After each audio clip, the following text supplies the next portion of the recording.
Kuah gulai panas yang disiram ibu mertua ke wajahku adalah awal kehancuran mereka. Tapi yang membuat hidup mereka benar-benar hancur adalah satu panggilan telepon dariku yang mengubah segalanya menjadi kenangan terburuk seumur hidup. Sebelum kita mulai lebih lanjut, yuk, tekan tombol suka, serta tombol subscribe agar tidak ketinggalan kisah menarik lainnya. Dan jangan lupa absen asal kota Bapak Ibu di kolom komentar. Semoga rezeki kita semua dilancarkan, kesehatan kita diberkahi, dan keluarga kita selalu harmonis dalam lindungannya. Amin. Udara di rumah mewah itu selalu terasa dingin, bukan karena AC, tapi karena tatapan Bu Ratna yang membeku. Aku, Diandra, sudah 3 tahun menjadi penghuni resmi rumah itu, namun statusku tak pernah lebih dari bayangan yang bertugas melayani. Rumah ini besar, di kawasan elit Surabaya, dibangun dari hasil keringat mendiang mertuaku di bisnis logistik, tapi kehangatan seolah sudah diangkut semua keluar pelabuhan. Tugas utamaku hari itu, seperti hari-hari sebelumnya, adalah menyajikan masakan yang sempurna. Bu Ratna sangat terobsesi pada makanan, tapi bukan untuk dinikmati, melainkan untuk dijadikan arena pertarungan, dan aku adalah sasarannya. Aku tahu kuah gulai daging sapi yang kumasak hari itu adalah yang terbaik. Bumbu rempahnya kukerjakan dengan sepenuh hati, dagingnya empuk tanpa perlawanan, dan santannya pas kekentalannya. Diandra, si anak yatim piatu yang dianggap tak punya background apa-apa ini, ternyata jago masak. Seandainya saja aku membuka warung makan, mungkin aku sudah kaya raya, pikirku sambil terkekeh dalam hati. Nah, momen ringan seperti itulah yang kubutuhkan untuk menghadapi makan malam. Humor adalah pertahanan terakhirku di rumah ini. Danu, suamiku, memasuki ruang makan dengan ponsel menempel di wajahnya, seperti biasa. Dia tak pernah benar-benar ada di sana. Baginya, aku hanyalah perabot rumah tangga yang bisa bernapas, pelayan yang bisa memberinya warisan dan nama baik di mata ibunya. Danu ini manajer di kantor, tapi otaknya tumpul. Ia tak pernah tahu, bahkan tak pernah mau tahu, betapa rumitnya logistik perusahaan yang ia kelola itu, karena semua berjalan berkat koneksi lama ayahnya. Aku pernah mencoba membahas pekerjaan, ia hanya mendengus.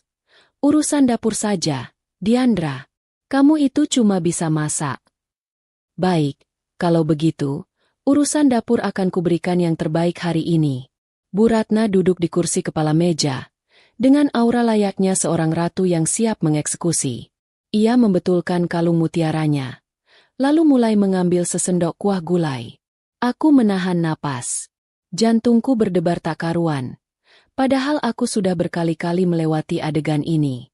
Drama Bu Ratna selalu dimulai dengan keheningan mencekam. Kuah gulai yang mengepul harum itu seharusnya membuat perut keroncongan, bukan membuat bulu kuduk berdiri. Hambar. Suara melengking itu memecah keheningan, menusuk telingaku bagai bor listrik. Astaga, hambar lagi. Aku ingin sekali mengeluarkan bumbu rempahku dan berteriak. Tolong tunjukkan pada saya, Nyonya besar, di mana letak kehambaran 15 bumbu rempah ini? Tapi aku hanya menunduk, meremas ujung gamisku. Bu Ratna selalu punya 1000 cara untuk menjatuhkanku. Semalam dibilang keasinan, kemarin dibilang kemanisan, hari ini hambar. Aku mulai curiga. Mungkin lidah Bu Ratna sudah terlanjur mati rasa karena terlalu sering mengonsumsi kebohongan dan kesombongan. Kali ini, drama Bu Ratna terasa lebih dingin, lebih keji. Ia tidak hanya memaki. Ia menuduhku sengaja ingin meracuninya. Aku mendongak, mencoba membela diri dengan suara gemetar, menjelaskan semua proses memasak yang sesuai resepnya. Pembelaan itu, tentu saja, hanya menyiram bensin ke api amarah palsunya. Wajahnya memerah padam. Ia berdiri dari kursinya. Aku tahu apa yang akan terjadi. Lalu, itu terjadi. Tanpa aba-aba, Bu Ratna mengambil mangkuk kuah gulai panas itu dan menyiramkannya tepat ke wajahku. Waktu seolah berhenti. Kuah kental berwarna kuning kemerahan itu menghantam kulitku dengan telak. Rasa panas yang membakar menjalar dari pipiku hingga ke leher. Santan berminyak itu menetes dari hijabku, membasahi gamisku yang lusuh. Aku menjerit, refleks menutupi wajahku dengan kedua tangan. Air mata tumpah bukan hanya karena perih, tapi juga karena penghinaan yang meremukkan martabatku. Di sela-sela jeritanku, aku mendengar tawa Bu Ratna yang dingin dan kejam. Kau pantas mendapatkan ini, serunya, puas, sambil kembali duduk tenang. Ia mengambil tisu mahal, mengelap tangannya seolah baru saja menyentuh kotoran. Rasa panas ini akan mengajarkanmu cara memasak yang benar. Tambahnya dengan nada datar. Betapa ironisnya. Ia menggunakan masakan terbaikku untuk membakarku. Aku menoleh ke arah Danu, memohon belas kasihan, berharap ia melakukan sesuatu yang manusiawi. Setidaknya ambilkan air dingin, tegur ibunya, atau pura-pura khawatir. Tapi harapanku hancur berkeping-keping. Danu hanya mendongak sebentar dari ponselnya, melihat wajahku yang memerah dan melepuh. Ia mendengus kesal, seperti aku ini hanya serangga pengganggu. Mampus kamu. Kamu yang salah. Jangan drama, deh. Jangan salahkan ibuku. Ia hanya memberimu pelajaran, katanya bosan, lalu kembali ke layar ponselnya. Aku bahkan tak pantas mendapat jeda dari permainannya. Malam itu, di dalam diriku, sesuatu yang berharga mati, digantikan oleh bara yang baru menyala. Itu bukan lagi kesabaran atau harapan, melainkan sebuah rencana dingin yang telah lama kupendam. Aku menurunkan tanganku, membiarkan wajahku yang perih terlihat jelas. Aku menatap mereka berdua bergantian. Tatapan yang kosong namun di kedalamannya ada api yang akan membakar segalanya hingga menjadi abu. Aku tidak mengucapkan sepatah kata pun, tidak membersihkan kekacauan, tidak minta maaf. Aku berbalik badan, berjalan gontai menuju kamar. Aku mengabaikan teriakan Bu Ratna yang menyuruhku mengepel lantai. Di dalam kamar, aku tidak mengemas pakaian. Aku tidak mengambil uang receh. Aku hanya mengambil dompet kecilku dan sebuah ponsel tua yang kusembunyikan di balik lemari. Ponsel yang tak pernah mereka ketahui. Aku berdiri di depan cermin, menatap pantulan wajahku yang rusak. Kulit pipi kananku melepuh parah. Warnanya merah menyala kontras dengan kulitku yang pucat. Aku mengusap luka itu pelan, merasakan denyut nyeri yang justru membuatku semakin sadar. Momen inilah yang kutunggu. Rasa sakit ini adalah katalis. Dengan tangan gemetar, aku menekan tombol panggilan cepat di ponsel rahasia itu. Hanya satu kali nada sambung. Panggilan itu langsung diangkat. Ya, Diandra. Perintah apa malam ini? Suara di ujung sana, berat dan hormat, milik Bapak Samudra, kepala manajer aset Ayang mendiang ayahnya. Aku tersenyum tipis di depan cermin. Senyum yang terasa dingin di bibir yang perih. Perintahku singkat, jelas, dan tanpa negosiasi. Aku menyuruhnya menarik semua investasi, membekukan semua aset, dan yang paling penting, buka kotak Pandora sekarang juga. Dan pastikan ini menjadi kenangan terburuk yang tak akan pernah mereka lupakan. Aku menutup telepon. Diandra yang lama telah mati, dan seseorang yang jauh lebih berbahaya telah mengambil alih tubuhnya. Aku keluar dari kamar, keluar dari rumah mewah itu, berjalan menembus malam yang dingin. Aku tak menoleh ke belakang, karena tidak ada lagi yang tersisa di sana untuk kusesali. Ketenangan di ruang makan itu kembali mencekam, bahkan setelah aku pergi. Bu Ratna masih menggerutu, menyuruh pelayan harian yang bekerja paruh waktu untuk membersihkan tumpahan gulai. Ia menganggap kepergianku hanya drama murahan. Di benak mereka berdua, aku akan kembali besok pagi, menangis memohon ampunan, dan mencium kaki Bu Ratna agar diizinkan masuk lagi. Mana mungkin si gadis kampung sebatang kara tanpa pendidikan tinggi sepertiku bisa bertahan di luar sana? Mereka tidak tahu bahwa Diandra yang baru saja keluar dari rumah itu bukanlah Intan yang lama. Diandra yang itu membawa chip di otaknya. Sebuah rencana yang sudah diatur sejak lama. Mereka menikmati tidur nyenyak di kamar ber-AC, di atas kasur mahal, dengan keyakinan bahwa uang mereka takkan pernah habis. Mereka tidak tahu, di luar sana, mesin penghancur raksasa yang kugerakkan dengan satu panggilan telepon sedang mulai bekerja. Roda-roda nasib berputar, siap melindas kesombongan mereka. Pagi hari dimulai dengan kejutan paling mendasar. Kemewahan mereka lumpuh. Bu Ratna terbangun karena kegerahan. Ia mengira AC-nya rusak. Padahal listrik seluruh rumah memang sudah kuperintahkan untuk diputus dari meteran utama. Ia berteriak memanggilku untuk memeriksa sekring. Astaga, betapa lucunya orang sombong yang terbiasa dilayani. Mereka bahkan tak tahu letak sekring di rumah sendiri. Tentu saja, tidak ada jawaban. Aku membayangkan wajah Bu Ratna saat ia mencoba menyalakan lampu kamarnya dan tidak ada reaksi. Itu adalah jeda humor yang paling aku nikmati. Bu Ratna, si sosialita yang kulitnya sangat sensitif, harus merasakan gerahnya udara Surabaya tanpa bantuan teknologi. Biar dia tahu, hidup ini tidak selalu sejuk dan nyaman. Tak lama kemudian, Danu keluar dari kamar, rambut acak-acakan, mengomel karena ponselnya tidak terisi semalaman. Ia mencoba menyalakan keran air di wastafel mewah untuk mencuci muka. Nil, pompa air mati karena listrik padam. Danu mendengus kesal. Mengira ini hanya gangguan teknis biasa dari PLN atau PDAM, sebuah hal remeh yang biasanya ku selesaikan dalam 5 menit. Tapi kini, tak ada lagi Diandra. Danu harus mandi dengan sisa air di bak. Ini adalah penghinaan yang tak bisa dimaafkan bagi Danu. Ia adalah manajer eksekutif di sebuah perusahaan logistik ternama.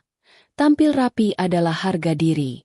Ia buru-buru berpakaian, bersiap berangkat ke kantor, tempat di mana ia merasa paling berkuasa, meskipun kekuasaannya hanyalah titipan belaka. Sebelum pergi, ia mencoba memesan sarapan via aplikasi daring, karena tentu saja tidak ada masakan di meja. Saat ia menekan tombol pesan, notifikasi merah muncul, transaksi gagal. Metode pembayaran ditolak. Danu mengernyitkan dahi. Ia mencoba kartu kredit lain yang terdaftar. Hasilnya sama, gagal.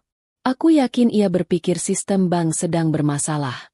Sayangnya, bukan sistem bank yang bermasalah, tapi rekening intinya yang sudah kunolkan. Danu akhirnya mengambil kunci mobil dinas mewahnya, berpamitan pada ibunya yang masih sibuk mengomel di teras. Pintu gerbang otomatis yang biasanya terbuka hanya dengan sentuhan kini diam membisu. Tanpa listrik, gerbang besi yang berat itu harus dibuka secara manual.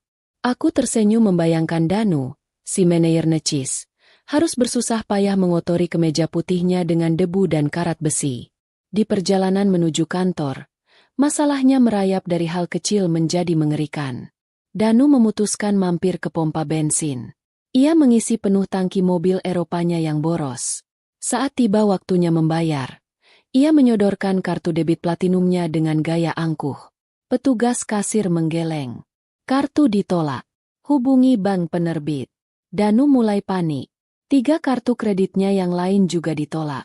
Ia terpaksa mengorek semua uang tunai receh di mobil. Hanya cukup untuk membayar setengah bensin yang terisi. Aku yakin rasa malu yang ia rasakan di tengah antrean mobil yang mengklakson itu jauh lebih panas daripada kuah gulai yang kusajikan. Sesampainya di gedung perkantoran mewah, mimpi buruk Danu berlanjut ke tingkat yang lebih mengerikan. Biasanya ia akan disambut hormat oleh keamanan lobi. Kali ini, 2 petugas keamanan kekar menghadangnya. Mereka tidak tersenyum. Salah satunya memegang sebuah kardus kosong. Danu membentak mereka, menanyakan maksud tindakan tidak sopan ini. Petugas itu hanya menyerahkan sebuah amplop tertutup berlogo perusahaan. Dengan tangan gemetar, Danu membuka amplop itu. Isinya adalah surat pemutusan hubungan kerja sepihak, efektif per hari ini, dengan alasan pelanggaran kode etik berat dan penyalahgunaan fasilitas perusahaan. Danu terbelalak tak percaya. Ia mencoba menerobos, berteriak bahwa ini pasti kekeliruan, bahwa ia ingin bertemu direktur utama. Namun, akses kartu identitasnya sudah tidak berfungsi. Pintu putar otomatis menolaknya masuk. Keributan itu menarik perhatian karyawan lain yang lalu lalang. Mereka berbisik-bisik, menatap Danu dengan tatapan yang beragam. Ada yang kasihan, tapi aku yakin lebih banyak yang terlihat puas melihat si manajer sombong itu jatuh. Petugas keamanan kemudian menyerahkan kunci mobil dinas Danu kepada tim aset yang tiba-tiba muncul. Danu baru sadar, mobil mewah yang ia banggakan itu hanyalah inventaris kantor. Ia berdiri terpaku di trotoar panas, tanpa mobil, tanpa pekerjaan, tanpa akses uang, memegang kardus kosong. Di saat yang sama, di rumah mewah itu, Bu Ratna menghadapi badai yang tak kalah genting. Beberapa pria berjas hitam dengan map tebal datang. Mereka memperkenalkan diri sebagai tim audit eksternal dari perusahaan induk Angkasa Tirta Korporasi. Mereka memberitahu Bu Ratna bahwa rumah yang ditempatinya, beserta segala perabot di dalamnya, sedang dalam status sengketa dan pembekuan aset karena adanya indikasi penggelapan dana yang dilakukan mendiang suaminya. Bu Ratna tertawa histeris, menganggap mereka penipu. Ia mengancam akan menelepon suaminya, yang sedang berobat di luar kota, atau menelepon Danu. Salah satu pria itu, dengan tenang, menyerahkan ponselnya, memperlihatkan berita selancar di televisi digital. Di layar itu, terpampang wajah Danu yang sedang digiring keluar gedung kantor, dengan judul berita besar, skandal korupsi dan nepotisme terbongkar, eksekutif muda dipecat tidak hormat. Lutut Bu Ratna lemas seketika. Dunianya yang sempurna, yang dibangun di atas pondasi kesombongan dan kebohongan, mulai runtuh dalam hitungan jam. Mereka tidak tahu, di ruangan ber-AC yang jauh, aku sedang menyesap teh hangat, menatap layar monitor yang menampilkan rekaman CCTV teras rumah itu. Ini baru awal. Aku tahu, kenangan terburuk bagi mereka baru saja dimulai. Matahari Surabaya semakin tinggi, memanggang halaman rumah mewah yang kini gerbangnya terbuka lebar tanpa penjagaan. Bu Ratna masih terduduk lemas di lantai teras marmer yang dingin. Napasnya memburu, matanya menatap nanar. Tidak ada lagi wibawa ratu yang biasa ia pamerkan di acara arisan sosialita. Yang tersisa hanyalah seorang wanita tua yang ketakutan, menyaksikan benteng pertahanannya diruntuhkan paksa di siang bolong. Para pria berjas hitam bekerja dengan efisiensi yang mengerikan. Mereka tidak membentak, tidak memukul, tapi setiap gerakan mereka mencerminkan otoritas mutlak yang tak bisa dibantah. Mereka mulai menempelkan stiker merah bertuliskan disita pada barang-barang berharga di ruang tamu, televisi layar data raksasa, lukisan antik, hingga guci keramik impor kesayangan Bu Ratna. Aku yakin dia lebih memilih disiram kuah gulai lagi daripada melihat guci kesayangannya disentuh orang asing. Di tengah kekacauan itu, sebuah taksi tua berhenti di depan gerbang. Danu turun dengan wajah kusut dan kemeja yang basah oleh keringat. Ia berlari masuk. Napasnya tersengal, dan amarahnya langsung meledak saat melihat orang asing menyentuh barang-barang di rumahnya. Ia berteriak lantang, mencoba mengusir mereka dengan gaya bos besar yang biasa ia pakai di kantor. Lupa bahwa jabatan itu sudah dicabut darinya pagi ini. Dasar bodoh, pikirku. Danu mencengkeram keras salah satu petugas audit, mengancam akan memanggil polisi karena tuduhan perampokan. Petugas yang dicengkeramnya tidak gentar sedikit pun. Dengan tenang, pria itu menepis tangan Danu dan menyodorkan sebuah map tebal berisi dokumen legal yang lengkap. Pria itu menjelaskan bahwa semua aset ini, rumah, perabotan, hingga kendaraan, terdaftar atas nama perusahaan yang saham mayoritasnya baru saja berpindah tangan, dan pemilik baru telah memerintahkan likuidasi aset untuk menutupi kerugian.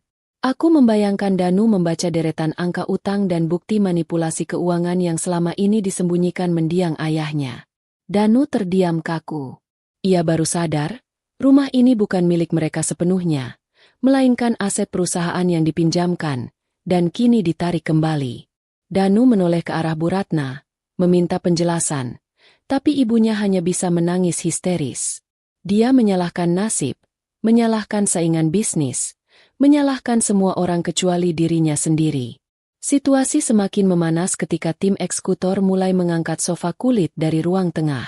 Bu Ratna yang tidak terima mengamuk, mencoba menghalangi mereka dengan merentangkan tangan, menjerit-jerit mengatakan bahwa sofa itu diimpor khusus dari Italia.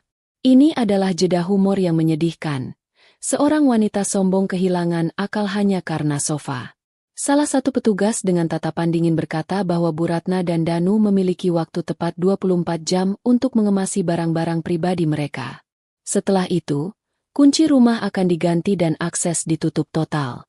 Danu mencoba bernegosiasi, memohon waktu tambahan, bahkan merendahkan harga dirinya dengan meminta belas kasihan. Namun, petugas itu hanya menjawab bahwa instruksi dari pimpinan pusat sangat ketat. Tentu saja. Pimpinan pusatnya adalah aku. Puncaknya adalah ketika Danu mencoba menghubungi ayahnya yang sedang berobat di luar kota untuk meminta bantuan. Setelah puluhan kali mencoba, telepon akhirnya diangkat. Namun, bukan suara ayahnya yang terdengar, melainkan suara seorang perawat rumah sakit. Perawat itu mengabarkan bahwa ayah Danu baru saja mengalami serangan jantung ringan setelah menerima surat somasi dan pemecatan dari Dewan Komisaris pagi tadi. Berita itu menghantam Danu seperti palu godam. Ayahnya sakit, jabatannya hilang, rumahnya disita, dan ibunya kini histeris di lantai. Di tengah kehancuran itu, satu nama tiba-tiba terlintas di benak Danu, Diandra. Dia ingat aku selalu pandai mengatur keuangan rumah tangga yang pas-pasan, yang sering ia berikan kepadaku. Danu berpikir, mungkin aku bisa membantu bicara dengan pemilik perusahaan ini, atau setidaknya aku bisa menjadi tempat mereka menumpang sementara. Sungguh sebuah delusi yang menyedihkan. Pria ini belum sadar bahwa target buruan sebenarnya adalah dia sendiri.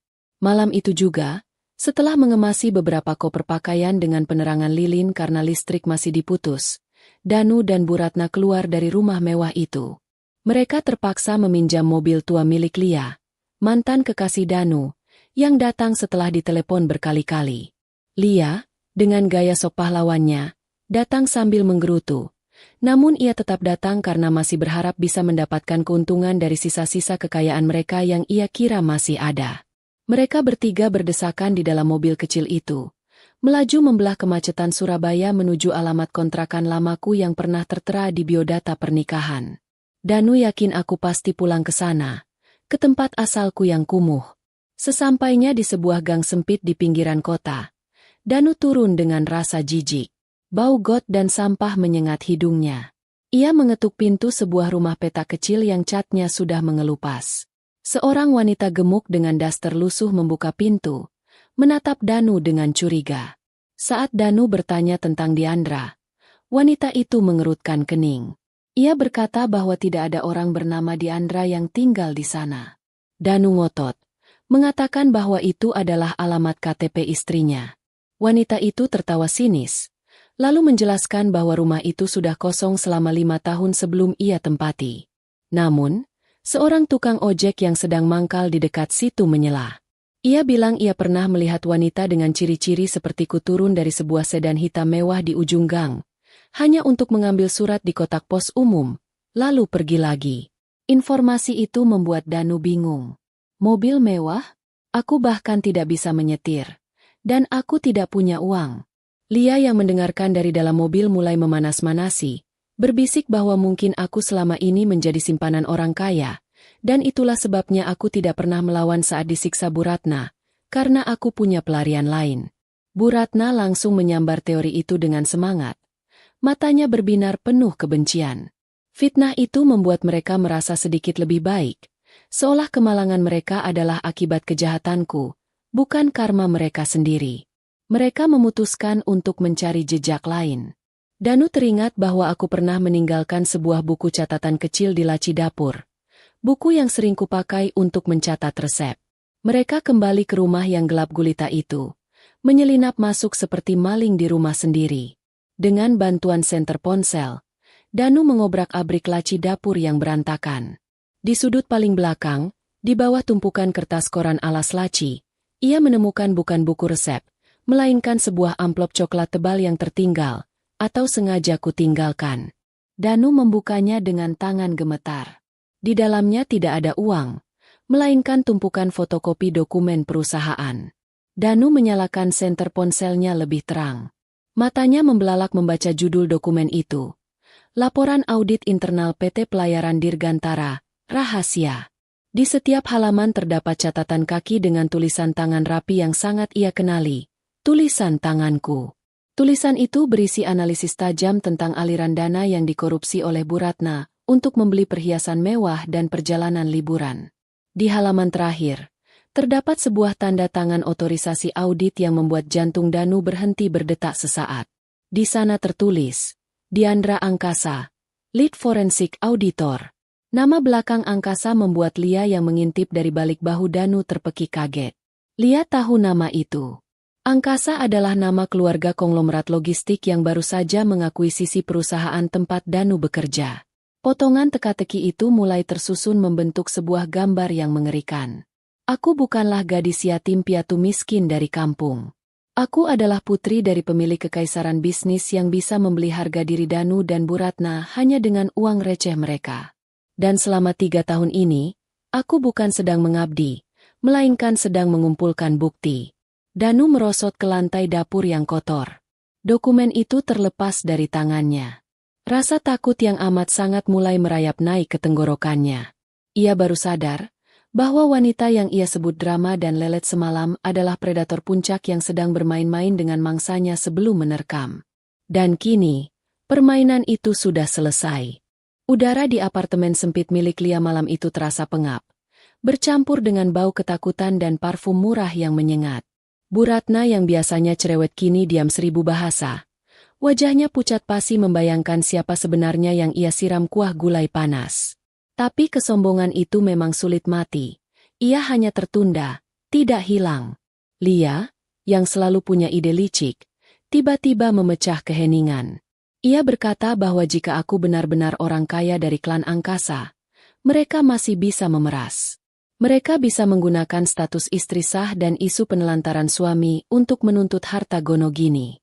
Lia, dengan otak kriminalnya, merencanakan untuk memutarbalikkan fakta di media, menjadikan aku sebagai istri durhaka yang meninggalkan suami saat ia sedang susah.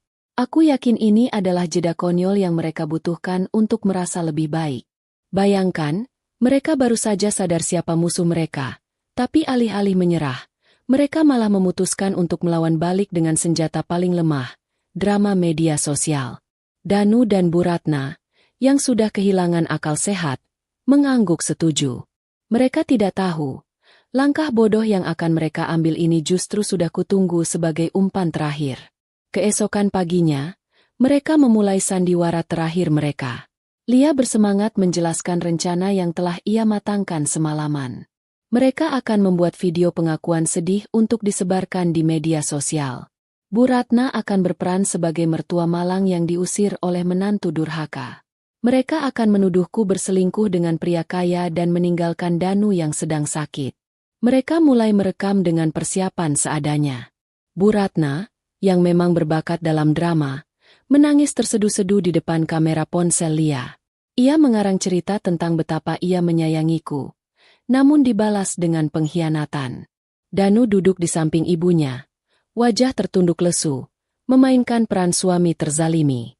Lia bertindak sebagai sutradara, membumbui cerita dengan kata-kata provokatif.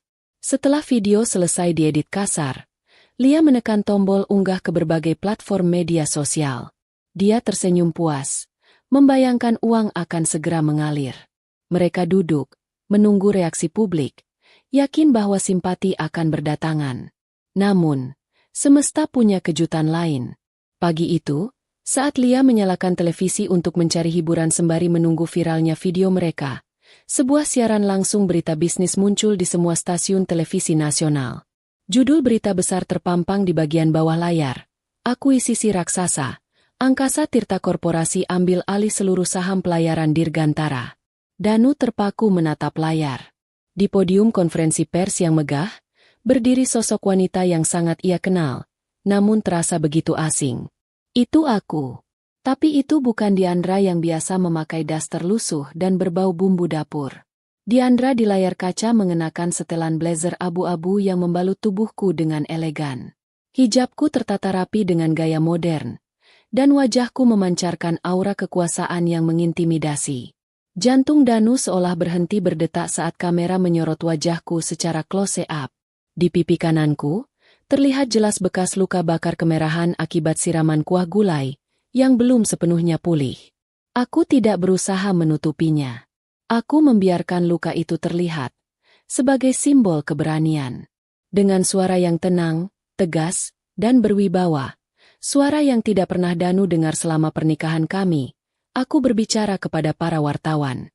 Aku mengumumkan perombakan total manajemen perusahaan, pemecatan jajaran direksi lama yang korup, dan komitmenku untuk membersihkan perusahaan dari praktik nepotisme. Setiap kalimatku seolah menampar wajah Danu dan Bu Ratna yang sedang menonton dari apartemen sempit itu. Seorang wartawan bertanya tentang bekas luka di wajahku. Aku tersenyum tipis, senyuman yang penuh misteri namun menusuk. Aku menjawab bahwa luka itu adalah pengingat bagiku tentang betapa panasnya api kejahatan yang harus aku padamkan. Aku kemudian membuat pengakuan yang mengejutkan seluruh negeri. Aku memperkenalkan diriku bukan hanya sebagai pewaris angkasa Tirta Korporasi, tetapi juga sebagai putri dari Buminah. Aku menceritakan kisah ibuku, yang dulu bekerja sebagai asisten rumah tangga dan difitnah, hingga meninggal di penjara oleh keluarga majikannya yang serakah. Aku mendedikasikan akuisisi perusahaan ini sebagai bentuk pemulihan nama baik ibuku. Di apartemen Lia, Bu Ratna menjerit histeris mendengar nama Buminah disebut. Ingatan masa lalu yang ia kubur dalam-dalam kini bangkit mencekiknya. Ia ingat wanita lugu yang ia korbankan demi menutupi utang dan gaya hidupnya 15 tahun lalu. Ternyata gadis kecil yang dulu menangis saat ibunya diseret polisi adalah aku, menantu yang selama ini ia injak-injak. Rasa takut yang amat sangat melumpuhkan Bu Ratna. Video fitnah yang baru saja mereka unggah kini menjadi bumerang mematikan. Kolom komentar di video mereka bukannya berisi simpati, melainkan hujatan massal. Netizen yang cerdas segera menghubungkan kisahku di TV dengan video drama Bu Ratna. Ribuan komentar mencemooh Danu dan ibunya sebagai keluarga, gulai beracun, dan penjahat kesiangan. Lia panik dan buru-buru menghapus video itu. Tapi jejak digital sudah tersebar. Mereka tidak sedang memeras. Mereka baru saja menggali kuburan mereka sendiri di hadapan jutaan mata. Kepanikan melanda apartemen kecil itu. Lia, yang menyadari bahwa ia telah bersekutu dengan pihak yang kalah telak, mulai menunjukkan watak aslinya. Ia memarahi Danu dan Bu Ratna, menyalahkan mereka karena menyeretnya ke dalam masalah besar dengan keluarga konglomerat angkasa. Lia mengusir mereka. Namun, Bu Ratna bersikeras bahwa mereka harus kembali ke rumah lama mereka. Ia yakin ada beberapa perhiasan emas dan sertifikat tanah warisan leluhur yang ia sembunyikan di brankas rahasia di balik lemari, yang luput dari penyitaan awal. Dengan sisa harapan terakhir itu, Danu dan Bu Ratna nekat kembali ke rumah mewah yang kini sudah bukan milik mereka lagi. Mereka tiba di depan gerbang, saat matahari tepat di atas kepala, membakar aspal. Suasana di depan rumah sangat ramai. Beberapa truk box besar terparkir di halaman. Sebuah papan segel besar berwarna merah tertempel di pagar. Aset dalam penguasaan angkasa Tirta Korporasi. Danu mencoba menerobos masuk, berteriak pada petugas keamanan bahwa ia hanya ingin mengambil barang pribadi ibunya. Namun, petugas yang berbadan tegap itu mendorongnya mundur dengan kasar. Masa toleransi 24 jam sudah habis. Kata petugas itu dingin. Semua yang ada di dalam rumah kini resmi menjadi milik perusahaan sebagai ganti rugi kerugian negara. Bu Ratna mengamuk, menjerit-jerit seperti orang kesurupan.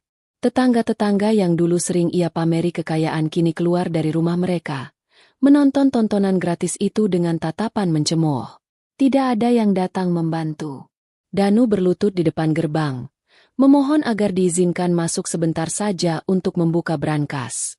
Di tengah keributan itu, sebuah mobil sedan hitam mengkilap jenis Rolls-Royce meluncur pelan mendekati kerumunan. Mesinnya yang halus nyaris tak terdengar. Mobil itu berhenti tepat di depan gerbang. Aura kemewahan dan kekuasaan memancar kuat dari kendaraan itu. Petugas keamanan membungkuk hormat. Pintu belakang mobil tidak dibuka, namun kaca jendela perlahan turun, memperlihatkan siapa penumpangnya. Aku duduk di dalam mobil itu, dingin dan tak tersentuh. Aku mengenakan kacamata hitam besar yang menutupi sebagian wajahku. Danu yang melihatku, sontak berdiri dan berlari mendekat. Ia menempelkan tangannya di pintu mobil, memanggil namaku dengan suara parau, memohon belas kasihan. Aku perlahan melepas kacamata hitamku. Mataku menatap lurus ke arah Danu dan Bu Ratna. Tatapan yang kosong tanpa emosi, seperti melihat sampah yang harus dibuang. Tahukah kalian, kataku datar, menunjuk ke arah rumah besar di belakang mereka. Aku membeli sertifikat rumah ini dari bank 3 bulan lalu menggunakan uang pribadiku. Niat awalku, rumah ini akan kuberikan kembali kepada kalian sebagai hadiah ulang tahun pernikahan, sebagai tanda bakti seorang istri dan menantu. Danu ternganga. Penyesalan yang amat sangat menghantam dadanya. Ia baru sadar bahwa ia telah menyanyiakan wanita yang berniat memberinya istana. Bu Ratna gemetar hebat, Menyadari kebodohan fatalnya, aku melanjutkan kalimatku, bibirku melengkung membentuk senyuman tipis. Senyuman yang sama persis dengan yang diberikan Bu Ratna saat menyiramku kuah gulai semalam. Tapi, kataku pelan namun tajam, kalian lebih memilih gulai panas daripada rumah ini. Jadi, nikmatilah pilihan kalian. Aku menekan tombol di pintu mobil. Kaca jendela perlahan naik kembali, menutup akses, memisahkan dunia kami selamanya. Danu menggedor kaca itu, berteriak histeris. Tapi mobil mewahku perlahan melaju pergi. Danu dan Bu Ratna berdiri mematung di pinggir jalan, di bawah terik matahari yang menyengat, benar-benar terusir tanpa membawa apa-apa. Langit Surabaya sore itu berubah menjadi kelabu, seolah turut berduka atas nasib buruk yang menimpa Danu dan Bu Ratna.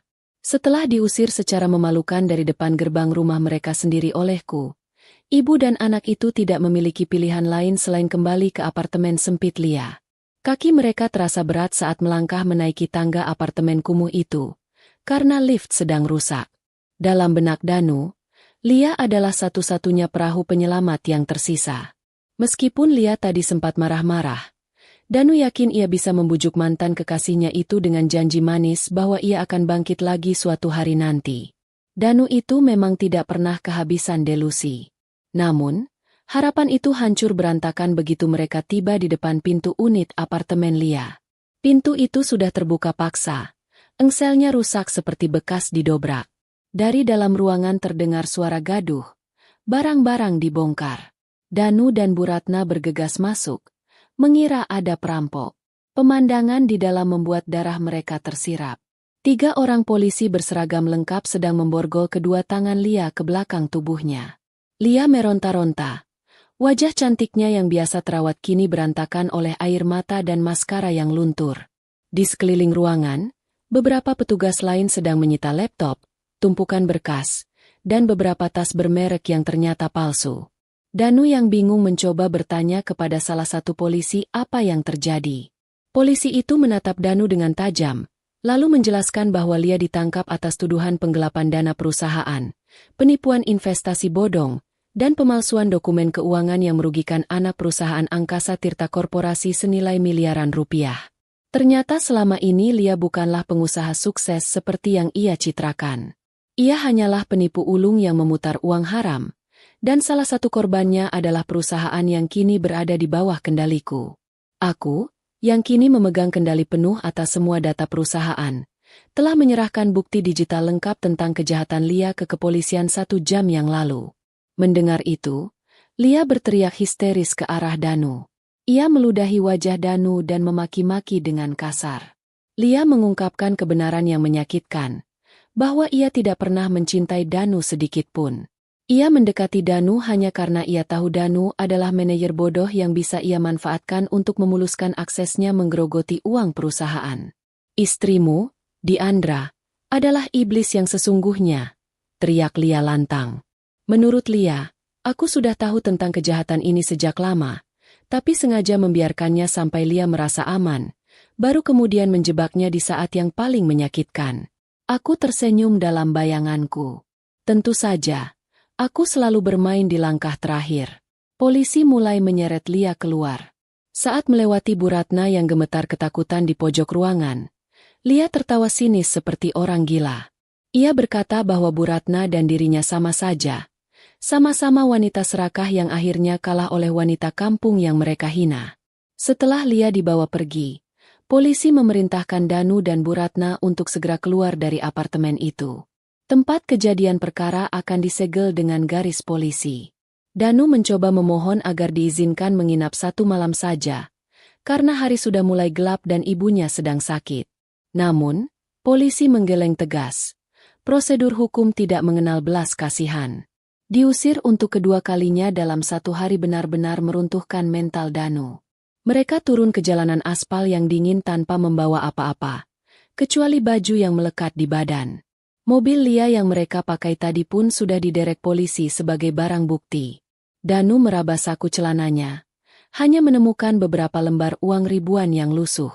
Uang itu bahkan tidak cukup untuk membeli nasi bungkus yang layak untuk 2 orang.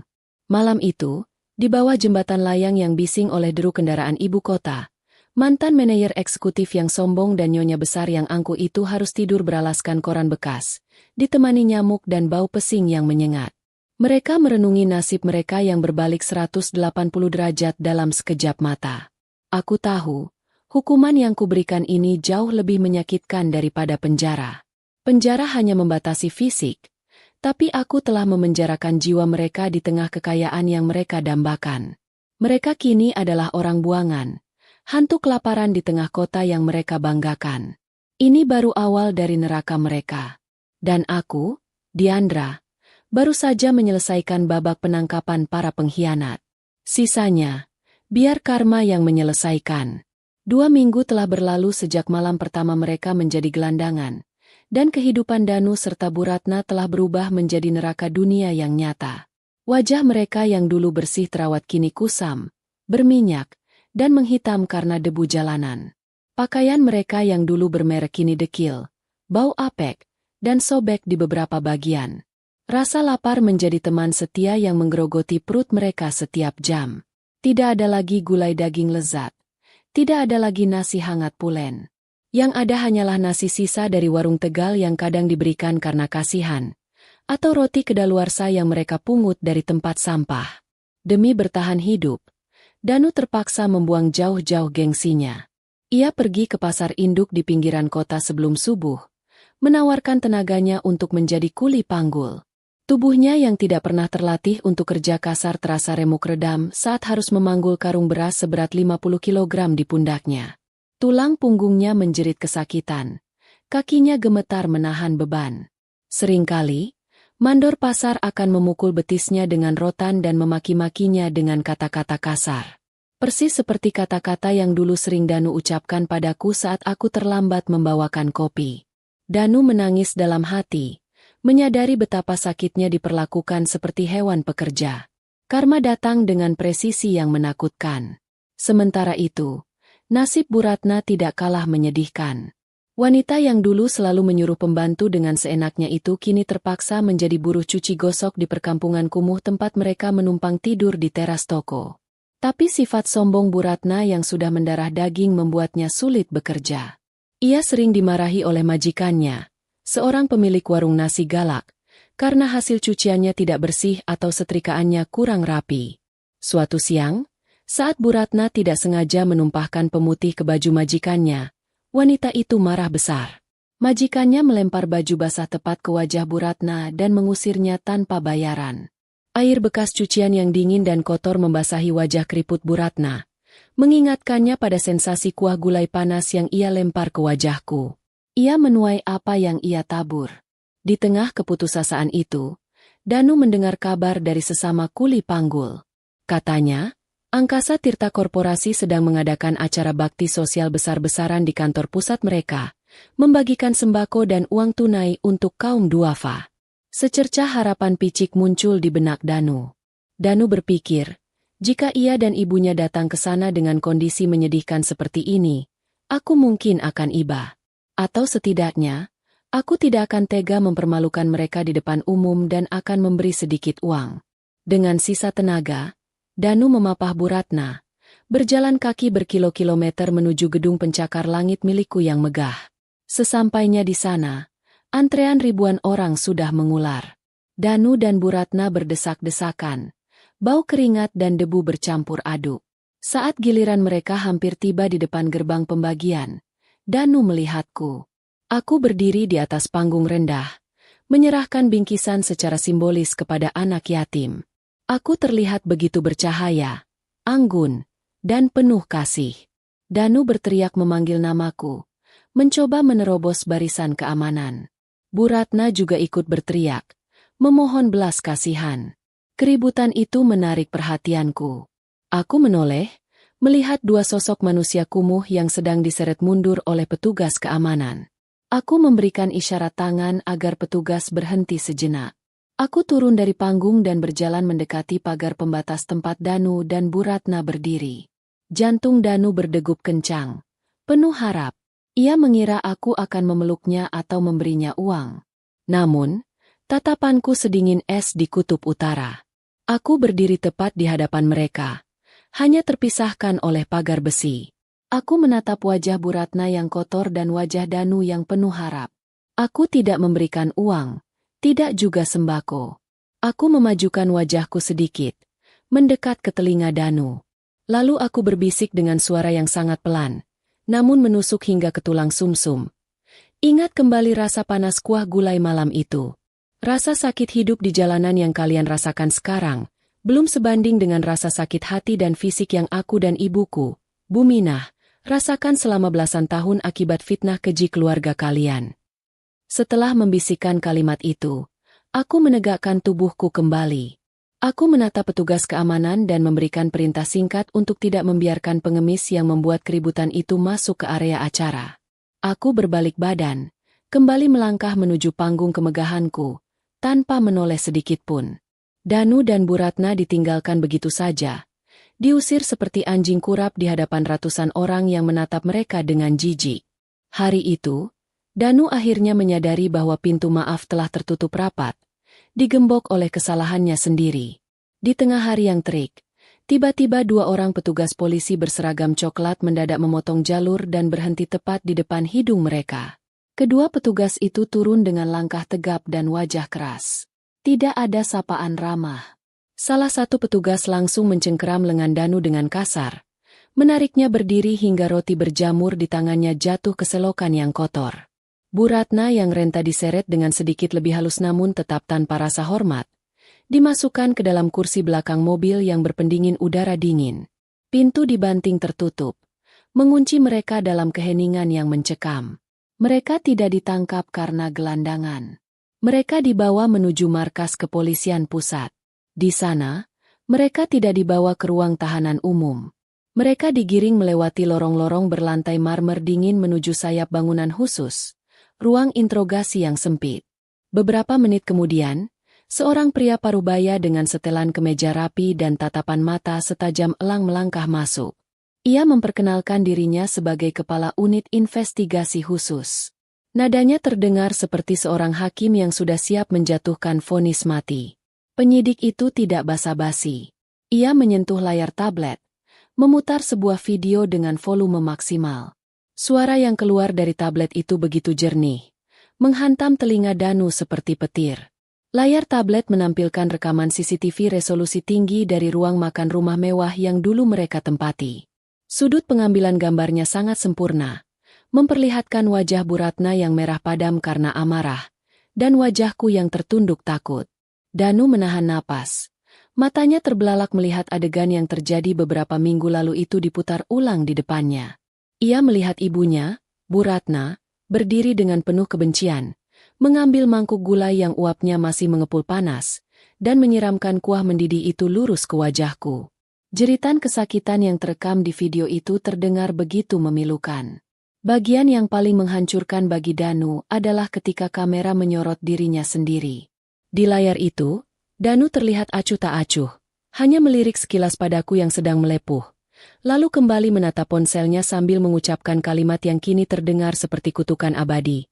Mampus kamu. Kamu yang salah. Jangan drama, deh. Penyidik itu mematikan video tepat setelah kalimat itu terucap, membiarkan keheningan yang berat menggantung di ruangan. Ia menatap Danu dan Bu Ratna bergantian dengan tatapan jijik yang tidak ditutupi. Penyidik kemudian mulai berbicara dengan suara tenang namun mematikan. Ia menjelaskan bahwa video ini bukan sekadar bukti kekerasan dalam rumah tangga biasa. Video ini adalah kunci pembuka dari apa yang kusebut kotak Pandora.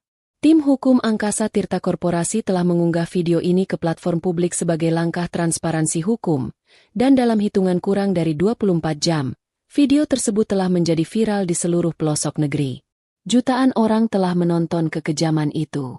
Jutaan orang telah melihat wajah asli Danu dan Bu Ratna. Dan kini, tekanan publik yang luar biasa telah memicu kepolisian untuk membuka kembali berkas-berkas lama yang melibatkan keluarga Danu. Dengan dukungan sumber daya tak terbatas dariku, tim investigasi menemukan benang merah yang mengerikan. Aku bukanlah anak haram yang dibuang. Aku adalah anak dari Bu Minah, asisten rumah tangga yang bekerja di rumah Bu Ratna 15 tahun lalu. Penyidik melanjutkan ceritanya. 15 tahun lalu, Bu Ratna terlibat dalam penggelapan uang perusahaan suaminya sendiri untuk membiayai gaya hidup sosialitanya yang boros. Ketika audit mulai mencium ketidakberesan, Bu Ratna membutuhkan kambing hitam. Dengan keji, ia merekayasa bukti, menaruh perhiasan dan uang tunai di tas Bu Minah, lalu menuduh pembantu yang setia itu sebagai pencuri. Bu Minah diseret ke penjara tanpa pembelaan. Di sanalah, dalam dinginnya sel tahanan yang lembab, Bu Minah meninggal dunia. Pernikahanku dengan Danu bukanlah sebuah kebetulan. Itu adalah misi infiltrasi yang dirancang dengan kesabaran tingkat tinggi selama bertahun-tahun. Aku masuk ke dalam kandang singa, menyamar menjadi domba penurut, membiarkan diriku dihina dan diinjak-injak hanya untuk mengumpulkan bukti forensik dari dalam rumah itu sendiri. Setiap lembar dokumen yang Danu bawa pulang, setiap percakapan telepon Bu Ratna, semuanya dicatat dan direkam olehku. Dan puncaknya adalah kejadian gulai itu. Aku tahu persis tabiat Bu Ratna. Aku sengaja memancing emosinya malam itu, mengorbankan wajah cantikku disiram kuah panas demi mendapatkan bukti fisik yang tak terbantahkan untuk menjerat Bu Ratna dengan pasal penganiayaan berat berencana. Inilah balasan karmanya. Danu dan Bu Ratna baru saja menerima hukuman terbaik, pengungkapan kebenaran. Mendengar penjabaran yang mengerikan itu, tubuh Bu Ratna mulai gemetar hebat. Wajahnya pucat pasi seperti mayat. Kenyataan bahwa gadis yang selama ini ia siksa adalah anak dari wanita yang ia bunuh secara tidak langsung menghantam kewarasannya. Bu Ratna tidak merasa bersalah. Tidak, ia hanya merasa takut. Takut pada karma yang datang dalam bentuk yang begitu rapi dan terencana. Napas Bu Ratna mulai tersengal-sengal. Matanya melotot lebar menatap layar tablet yang kini gelap. Tiba-tiba, ia memegangi dada kirinya. Mulutnya terbuka ingin berteriak. Namun tidak ada suara yang keluar. Wajah sebelah kirinya perlahan merot turun. Matanya terkunci dalam tatapan kosong. Tubuhnya kejang sesaat sebelum akhirnya terkulai lemas jatuh dari kursi ke lantai beton yang dingin. Danu berteriak memanggil ibunya. Namun tubuh kaku itu tidak merespons. Tim medis kepolisian segera berhamburan masuk, melakukan pertolongan pertama. Namun, kerusakan sudah terjadi. Tekanan darah yang melonjak drastis akibat syok ketakutan telah memecahkan pembuluh darah di otak Bu Ratna. Ia terkena stroke berat. Di tengah kekacauan itu, Danu hanya bisa berdiri mematung di pojok ruangan, menyaksikan ibunya, satu-satunya sekutunya dalam kejahatan ini, kini berubah menjadi seonggok daging tak berdaya. Ia melihat wajah ibunya yang dulu angkuh dan selalu mencemooh orang lain, kini lumpuh total. Air liur menetes tanpa kendali dari sudut bibirnya yang miring. Itu adalah pemandangan yang jauh lebih mengerikan daripada penjara manapun. Setelah Bu Ratna dilarikan ke rumah sakit tahanan, Danu kembali diinterogasi. Karena bukti video lebih memberatkan ibunya sebagai pelaku utama penganiayaan fisik, dan Danu hanya melakukan pembiaran, meskipun secara moral ia sangat bersalah, polisi tidak bisa menahannya lebih lama tanpa surat perintah penahanan lanjutan yang masih diproses jaksa. Danu dibebaskan sementara dengan status wajib lapor dan sebagai saksi mahkota. Saat penyidik itu menyuruhnya pergi, ia memberikan peringatan terakhir. Nadanya dingin dan penuh makna. Di luar sana jauh lebih kejam daripada di dalam sel ini. Danu, masyarakat sudah melihat wajah aslimu. Jangan harap ada tempat bagimu untuk bersembunyi. Peringatan itu terbukti benar begitu Danu melangkah keluar dari gerbang kantor polisi. Hari sudah sore, dan berita penangkapan mereka ternyata sudah disiarkan secara langsung oleh media. Di depan gerbang, kerumunan wartawan dan warga yang marah sudah menunggu. Begitu mereka melihat sosok Danu keluar, teriakan cemoohan meledak seperti paduan suara kebencian. Kilatan lampu kamera membutakan matanya. Botol air mineral bekas, sisa makanan, hingga telur busuk melayang di udara, menghantam tubuh dan wajah Danu. Ia mencoba menutupi kepalanya dengan tangan, berlari menerobos kerumunan seperti tikus got yang ketahuan mencuri. Itu dia suami durhaka, teriak seorang ibu-ibu sambil meludah ke arahnya. Manusia tidak punya hati, seru yang lain. Siksa saja dia seperti dia menyiksa istrinya. Danu berlari sekuat tenaga, napasnya memburu. Air mata bercampur keringat dan pecahan telur busuk membasahi wajahnya. Ia tidak punya uang, tidak punya rumah, dan kini tidak punya nama baik. Wajahnya telah menjadi simbol kekejaman domestik di seluruh negeri. Tidak akan ada perusahaan yang mau mempekerjakannya. Tidak ada pemilik kontrakan yang mau menampungnya. Aku tidak hanya mengambil hartanya. Aku telah mencabut hak sosialnya sebagai manusia. Aku membiarkannya hidup, tapi dalam kematian sosial yang sempurna. Di sebuah gang gelap yang sepi, jauh dari kejaran massa, Danu akhirnya ambruk di samping tumpukan sampah. Ia menangis meraung-raung, memukul-mukul tanah yang keras, menyadari bahwa misteri terakhir telah terungkap. Hukuman terberat bukanlah penjara besi, melainkan penjara dunia yang diciptakan oleh dosa-dosanya sendiri. Aku tahu, ia kini akan menjadi gelandangan paling terkenal di Surabaya. Dan itu adalah keadilan yang paling manis. 2 tahun waktu yang terasa seperti kedipan mata bagi orang yang bahagia, namun terasa seperti abad yang merangkak lambat bagi mereka yang menderita. Selama 2 tahun itu, Surabaya terus berputar dengan dinamikanya yang kejam. Gedung-gedung pencakar langit baru bermunculan, mode berganti, dan orang-orang sibuk mengejar mimpi. Namun bagi Danu, waktu seolah berhenti di titik terendah kehidupannya. Ia dan ibunya telah menjadi bagian permanen dari lanskap kumuh ibu kota, menjadi hantu hidup yang dihindari oleh pejalan kaki yang lewat. Fisik Danu telah berubah drastis. Pria yang dulunya bangga dengan setelan jas mahal dan rambut tertata rapi itu kini nyaris tak bisa dikenali. Tubuhnya kurus kering hingga tulang rusuknya menonjol di balik kaos oblong yang sudah sobek. Rambutnya panjang, menggumpal, dan penuh kutu. Kulitnya menghitam terbakar matahari dan penuh luka koreng akibat tidur di sembarang tempat yang tidak higienis. Setiap langkahnya disertai rasa sakit dari sendi-sendi yang digerogoti rematik dan malnutrisi. Tapi beban terberat Danu bukanlah kelaparan atau penyakit, melainkan beban di kursi roda butut yang ia dorong setiap hari.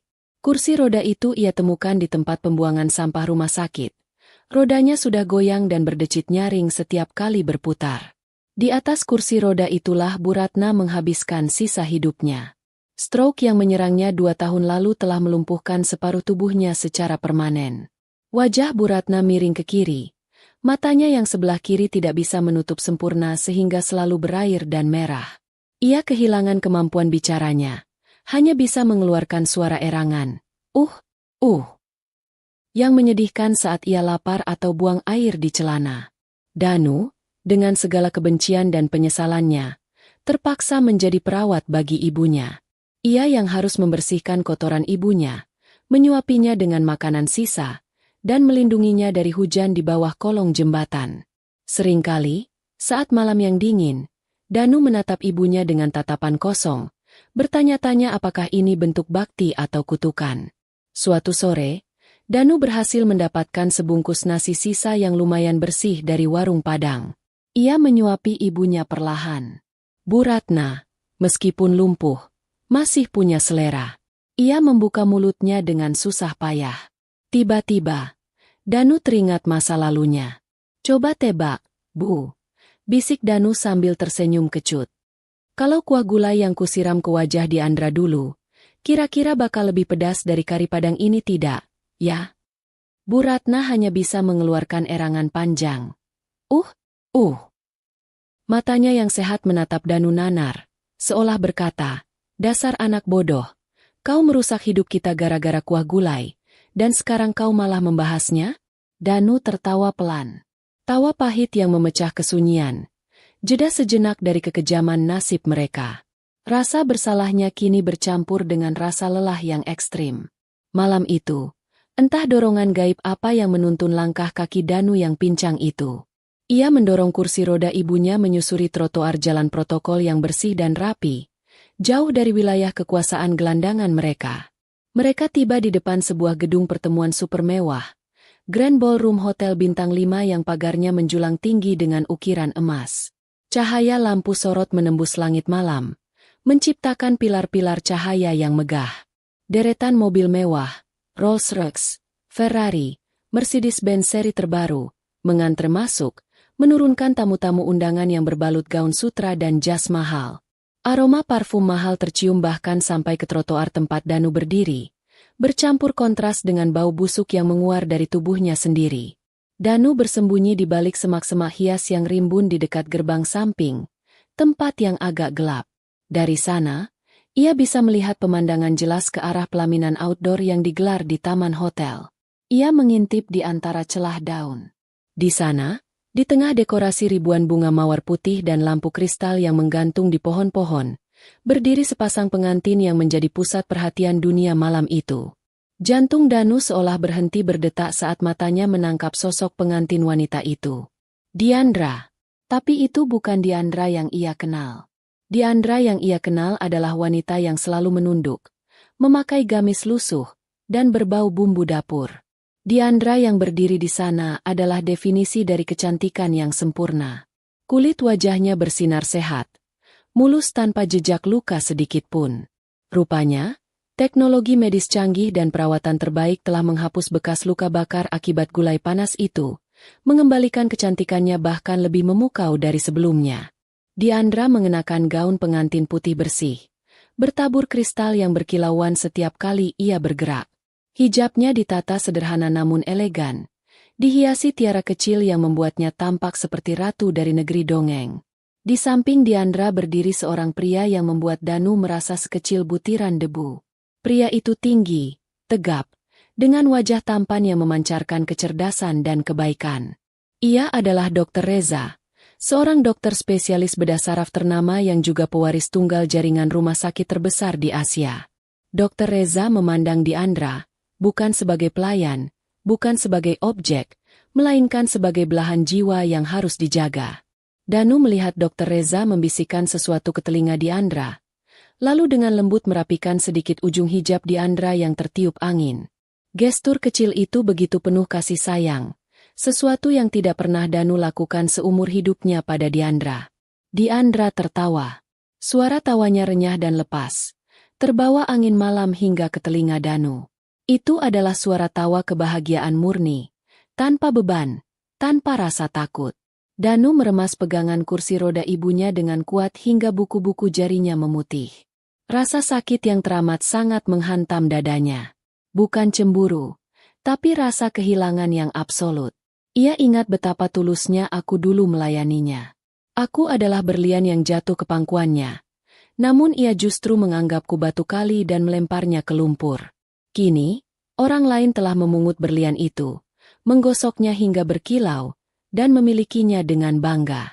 Di kursi rodanya, Bu Ratna juga melihat pemandangan itu. Air mata mengalir deras dari mata tuanya yang buram. Tubuhnya yang lumpuh bergetar hebat. Ia mengenali kemewahan itu. Itu adalah dunia yang dulu ia agung-agungkan. Kini ia hanya bisa menjadi penonton di balik jeruji gerbang, seperti hantu kelaparan yang mengintip surga. Mulutnya yang miring mengeluarkan suara erangan panjang. Ia mencoba memanggil namaku, tapi suara itu tenggelam oleh alunan musik orkestra yang megah. Tepat di tengah pesta, Diandra tiba-tiba berhenti tertawa. Ia merasakan sesuatu. Naluri seorang wanita yang pernah tersakiti kadang memiliki radar yang tajam. Ia menoleh perlahan ke arah gerbang samping yang gelap. Matanya menyapu kegelapan di balik semak-semak. Jarak mereka mungkin 50 meter. Namun bagi Danu, jarak itu terasa nol. Tatapan mata Diandra seolah menembus kegelapan dan langsung mengunci mata Danu yang cekung. Waktu membeku. Danu menahan napas. Tubuhnya kaku. Dalam detik-detik yang terasa seperti selamanya itu, Danu berharap melihat sesuatu di mata Diandra. Amarah, kebencian, dendam, atau mungkin sedikit rasa kasihan. Jika marah, berarti aku masih peduli. Jika benci, berarti Danu masih memiliki tempat di ingatanku.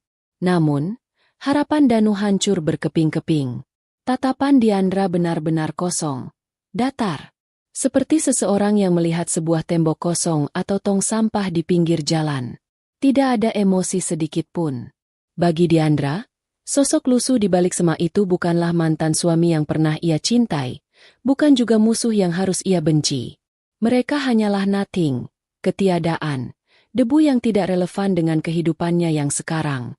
Aku telah mencapai tingkat balas dendam tertinggi, ketidakpedulian total.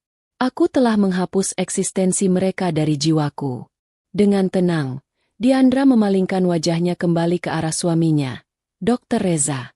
Ia tersenyum manis, menerima uluran tangan suaminya, dan melangkah menuju lantai dansa. Punggung Diandra yang menjauh adalah pemandangan terakhir yang meruntuhkan sisa-sisa jiwa Danu. Diabaikan ternyata jauh lebih menyakitkan daripada disiksa. Diabaikan berarti kau sudah mati di mata orang itu, meskipun kau masih bernapas. Musik waltz mengalun merdu, mengiringi dansa pengantin yang penuh cinta. Di balik gerbang yang dingin, Danu perlahan memutar kursi roda ibunya. Ia tidak kuat lagi melihat cahaya itu. Kita sudah mati, Bu. Bisik Danu dengan suara parau pada ibunya yang masih menangis. Kita sudah mati sejak malam gulai itu. Kita saja yang lupa dikubur. Mereka menghilang, ditelan kegelapan malam Surabaya, meninggalkan pesta yang terus berlanjut dengan kemegahannya. Diandra berdansa dengan bahagia, sama sekali tidak mengingat, dan tidak akan pernah mengingat, bahwa di luar sana ada dua hantu masa lalu yang sedang berjalan menuju neraka penyesalan tanpa ujung. Itulah kenangan terburuk yang sesungguhnya. Kesadaran bahwa kau telah membuang surga demi neraka, dan pintu surga itu kini telah terkunci selamanya di depan matamu sendiri. Mereka menghilang, ditelan kegelapan malam Surabaya. Namun kegelapan itu terasa lebih kejam daripada sel penjara. Danu mendorong kursi roda Bu Ratna menjauh dari gemerlap pesta. Pikirannya kosong, energinya habis. Tatapan Diandra, yang tidak menunjukkan emosi apapun, adalah hukuman yang jauh lebih efektif daripada makian atau pukulan. Diandra telah memenangkan permainan ini bukan dengan balas dendam, tetapi dengan melenyapkan eksistensi mereka dari ingatannya. Dia bahkan tidak benci. Bisik Danu pada dirinya sendiri, suaranya parau. Bu Ratna, yang lumpuh dan hanya bisa merespons dengan erangan, tidak bisa memberinya simpati. Bahkan, erangan Bu Ratna terdengar seperti kritikan yang tersisa dari masa lalu. Dua hantu itu kini terperangkap di kota pahlawan yang riuh. Mereka bukan lagi mantan eksekutif atau nyonya besar. Mereka adalah sampah masyarakat. Pariah yang fotonya viral sebagai simbol kekejaman domestik. Tidak ada lagi yang sudi menampung mereka. Bahkan pemilik warung kecil pun mengusir mereka. Rasa malu itu kini menjadi makanan sehari-hari, menggantikan makanan mewah yang dulu mereka cemooh. Aku kadang bertanya-tanya, bagaimana Danu bisa bertahan tanpa membunuh dirinya sendiri? Mungkin karena ia harus merawat ibunya. Kursi roda butut itu, yang ia dorong kemana-mana, adalah pengekang dan penebus dosa baginya. Setiap goyangan kursi roda, setiap erangan Bu Ratna, adalah pengingat konstan akan kebodohannya. Suatu pagi, Danu mencoba mengemis di perempatan lampu merah, memaksakan diri tersenyum memelas. Ini adalah puncak ironi. Pria yang dulu menginjak-injak orang kini harus menengadahkan tangan. Seorang pengendara motor tiba-tiba berhenti. Danu girang. Tapi pengendara itu, yang ternyata mengenali wajah Danu dari berita viral, bukannya memberi uang, malah membuka helmnya dan meludahi wajah Danu. Keluarga gulai beracun. Mampus kau. Teriaknya sebelum tancap gas. Danu kembali ambruk. Air mata bercampur ludah dan debu. Humor terbaik yang kutawarkan pada cerita ini adalah menyaksikan sang antagonis utama diperlakukan sebagai badut jalanan oleh masyarakat yang haus keadilan. Masyarakat tidak membutuhkan proses hukum yang rumit.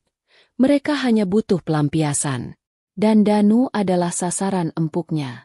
Danu harus menjadi kuli panggul lagi di pasar untuk mendapatkan uang receh. Ia bekerja keras seperti binatang, tubuhnya remuk, hanya demi membeli bubur sisa untuk Bu Ratna. Suatu malam, ia tidur di emperan toko yang sepi. Angin malam dingin menusuk tulang. Ia melihat ke atas, ke langit-langit, dan teringat saat ia mengusirku dulu. Ia tidak hanya mengusirku dari rumah, ia mengusirku dari hatinya, dan kini hatinya kosong. Tiba-tiba, Bu Ratna mengeluarkan erangan yang berbeda, lebih mendesak. Danu panik. Ia tahu ibunya butuh buang air. Dengan susah payah, ia menggendong Bu Ratna ke gang sempit. Setelah membersihkan ibunya, Danu menatap wajah Bu Ratna yang miring. Dulu ibu menuduhku drama saat aku kesakitan. Bisik Danu, suaranya penuh keputusasaan. Kini, Ibu bahkan tidak bisa drama lagi. Bu Ratna menatapnya dengan mata yang tidak bisa menutup sempurna. Sebuah tatapan yang entah marah atau menyesal. Di sisi lain kota, aku menikmati kehidupanku yang baru. Pernikahanku dengan Dr. Reza adalah awal yang indah. Kami sering berbicara tentang bagaimana kami akan menggunakan sumber daya angkasa Tirta untuk membantu yayasan sosial dan membangun rumah sakit. Dr. Reza adalah pria baik, penuh kasih sayang, kebalikan total dari Danu. Ia mencintaiku, menerima bekas luka fisikku sebagai sejarah yang membentukku, bukan sebagai aib. Tapi kadang, malam-malam sepi, saat Dr. Reza sudah tertidur, aku melihat wajahku di cermin. Aku menyentuh bekas luka yang kini hampir hilang. Aku tidak merasakan kebencian. Aku hanya merasakan kepuasan yang dingin. Aku tidak ingin mereka mati cepat. Itu terlalu mudah. Aku ingin mereka hidup lama, sehat secara fisik, namun mati secara sosial dan finansial, terperangkap dalam kemiskinan dan ketidakberdayaan yang dulu mereka timpakan padaku. Itu adalah keadilan sejati, merasakan setiap detik penderitaan yang mereka ciptakan. Suatu hari, aku mendapat laporan dari tim auditku. Danu terlihat semakin kurus, dan Bu Ratna semakin lemah. Aku tidak memberi perintah apa-apa. Biarkan saja. Aku hanya memastikan satu hal. Mereka tidak boleh mati, tapi mereka tidak boleh bahagia. Danu terus mendorong kursi roda ibunya di jalanan Surabaya. Sebuah monumen bergerak atas kebodohan dan kesombongan. Mereka menjadi pengingat yang menyedihkan bagi siapapun yang melihatnya. Hukuman sejati datang dari karma yang dirancang dengan sempurna. Mereka kini adalah hantu, berkeliaran di kota yang gemerlap, selamanya terpisah oleh jurang kemewahan dan ketidakpedulian yang tak terjangkau. Pesta pernikahan itu adalah pemandangan yang takkan pernah bisa dihapus dari benak Danu. Cahaya kristal, aroma bunga, dan tawa renyah yang mengalun dari bibirku, semuanya menjadi siksaan audiovisual bagi mereka. Danu mendorong kursi roda Bu Ratna menjauh, kembali menuju kolong jembatan yang bising, tapi kali ini ia membawa sertahan taman kesadaran yang baru. Bu Ratna mengeluarkan erangan panjang, sebuah suara yang terdengar seperti tangisan penyesalan yang tertahan. Danu menghentikan kursi rodanya di bawah lampu jalan yang redup. Ia mengeluarkan sepotong kecil roti sisa yang ia sembunyikan di saku celana dan menyuapi ibunya. "Kenapa, Bu?" bisik Danu pelan. Matanya menatap nanar wajah ibunya yang lumpuh. "Kenapa dulu kita begitu bodoh?" Danu mengingat kembali saat aku menatapnya dari dalam mobil Rolls-Royce malam itu. Tatapan kosong itu. Aku tidak mengancam, tidak menghina. Aku hanya melihat mereka. Dan di mata itu, Danu sadar, ia tidak melihat mantan istri. Ia melihat udara kosong. Aku telah mencapai tingkat kemenangan tertinggi, penghapusan total. Aku tidak hanya mengambil harta mereka, aku mengambil relevansi mereka. Sementara itu, di dalam Grand Ballroom, pesta mencapai puncaknya. Aku berdansa pelan dengan Dr. Reza, suamiku. Dia memelukku erat, berbisik bahwa aku adalah wanita paling kuat yang pernah ia temui. Aku tersenyum. Bekas luka gulai yang dulu merah menyala di pipiku kini telah sepenuhnya hilang, berkat perawatan terbaik yang bisa kubeli. Tapi aku tahu, bekas luka itu tetap ada. Bukan di kulit, tapi di ingatanku, sebagai kompas moral. Itu adalah pengingat bahwa kekuasaan, jika disalahgunakan, akan menghasilkan kehancuran yang total. Aku mengarahkan pandangan keluar jendela besar, ke arah jalanan kota yang ramai. Aku tahu Danu dan Bu Ratna ada di sana, di suatu tempat dalam kegelapan. Aku tidak lagi merasakan amarah, hanya simpati yang dingin. Simpati bahwa mereka melewatkan kesempatan emas demi kesombongan yang tak berarti. Pernikahanku dengan Dr. Reza adalah simbol penutup total dari babak gelap hidupku. Ayahku, yang berdiri di sana sebagai wali, tersenyum bangga. Ia memberitahuku bahwa semua urusan hukum dan aset keluarga Danu kini sudah diselesaikan secara tuntas. Mereka tidak lagi memiliki apa-apa, bahkan peluang untuk bangkit. Diandra angkasa yang baru lahir, bebas dari trauma masa lalu. Kembali ke kolong jembatan. Danu tertidur kelelahan, bersandar pada tembok beton yang dingin. Bu Ratna di kursi roda, Matanya yang sebelah masih terbuka, menatap langit-langit yang kotor. Malam itu, di tengah kebisingan knalpot truk dan nyamuk, ia merangkai kembali ingatan terakhirnya yang utuh. Kuah gulai panas, tawa, dan kata-kata kasar Danu. Bu Ratna tidak butuh penjara. Tubuhnya yang lumpuh dan kursi roda butut adalah penjara yang jauh lebih sempurna dan personal. Saat fajar menyingsing, Danu terbangun, menggigil kedinginan. Ia melihat ibunya di kursi roda. Pagi ini, Bu Ratna tidak merespons erangan seperti biasa. Wajahnya tetap miring, matanya setengah terbuka, namun napasnya sudah tidak ada. Bu Ratna telah pergi. Bukan karena disiksa, tapi karena usianya yang renta dan tekanan batin yang tak tertanggungkan. Danu tidak menangis histeris. Ia hanya merasa kebas, kosong, bahkan lega. Penebusan dosanya telah berakhir. Kini, ia sendiri. Diandra Gunawan telah meninggal di ruang interogasi 2 tahun lalu. Kini, Danu harus menghadapi sisa hidupnya sebagai hantu tanpa nama yang mendorong kursi roda kosong, berbekal satu-satunya kenangan terburuk. Kebodohannya memilih kekejaman di atas cinta tulusku. Diandra Angkasa, di sisi lain, memulai hari barunya di kamar mewah dengan pemandangan laut, di samping suami yang penuh kasih. Bekas luka di pipiku memang hilang, tapi cerita ini abadi. Pintu surga itu terkunci selamanya di depan mata mereka. Dan itu adalah penutup yang paling adil.